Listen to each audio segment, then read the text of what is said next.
It's a coach's. What are your immediate thoughts on that one? The importance of caring for the ball on the road is probably my initial thoughts.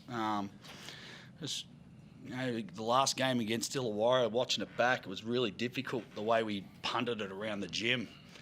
And credit to Illawarra in that one, but it was also, a lot of it was self-inflicted. And I just thought tonight the guys made a concerted effort to be careful with the ball without being a negative offensive team. Like, we still look to make plays, but just those 50-50 ones, the risk-reward, we pulled out of and got a second side, a third side. I thought our patience was really good. So from that standpoint, really happy with the team. Defensively, I thought we were pretty solid. We just got to do better at keeping guys from getting offensive boards and second chance points. That was kind of a little disappointing from that aspect, but we keep growing as a team. There's always stuff for us to get better at, and we continue to grow, and it's a great win. You're in Sydney, you get a win, you're always happy, right? Yeah. You guys, you seem to execute in the half court particularly well. You got a lot of open looks. Didn't shoot the ball particularly well, but were you happy with the way the guys executed for most of the game? Well, I thought we shot the ball all right. It wasn't like earth-shattering, but 37.5% from behind the arc and 51.5% from the field is going to get you wins most of the time if you're caring for the ball. So, most importantly, all we can do is try and, as a coaching staff, try and create the looks and make sure the guys are in a position to get time and space and in their positions where they're comfortable shooting. I thought for a short moment there in the, I don't know if it was the third or maybe early in the fourth period, we were a little stagnant, and we probably had guys coming off the pick and roll that we normally wouldn't be running that for because we're a little bit short on the time with the shot clock. But for the most part, the guys executed pretty well, against some pretty good defense too. I know he's sitting beside you, so it might be a little tough to answer this, but do you feel like the guy that's there is one of the most underrated imports in the NBL right now?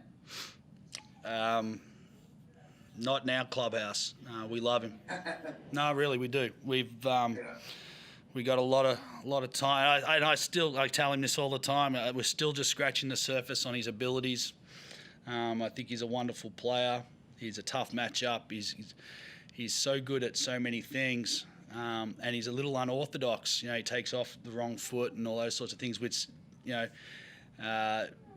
provide or cause difficulties for the defense. And he's a playmaker at both ends of the floor, and we're tremendously lucky to have him. Ben, what's your focus been in what you actually bring to this ball club? Honestly, the game plan changes every game. So whatever the coach needs me to do, defensively and offensively, and each game is going to bring a different task. So I just try to fulfill those tasks to the best of my abilities. You guys had a tough loss to Illawarra. How did the playing group kind of bounce back and come out with this kind of performance tonight? Well, I think we talked amongst ourselves.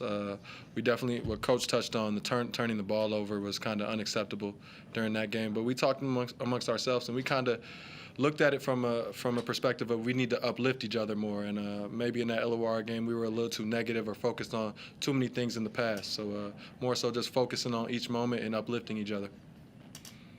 Simon, despite Rowdy not being there, you still brought Mitch off the bench.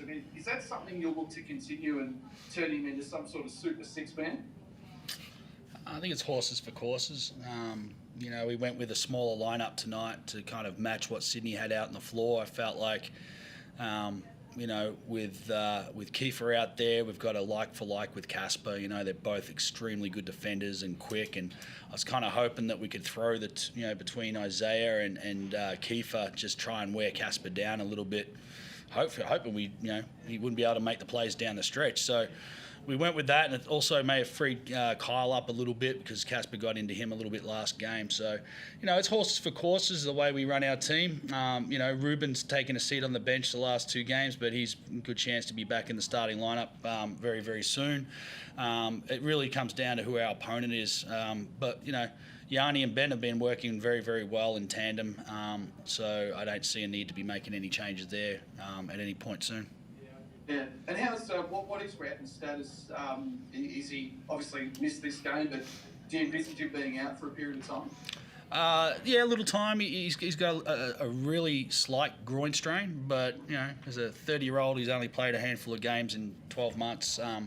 We want to be super careful with him and make sure that we give him the time he needs to heal, and then rehabilitate him, and then bring him back in through the process. Thanks, guys. Cheers. Yep. Anyone else?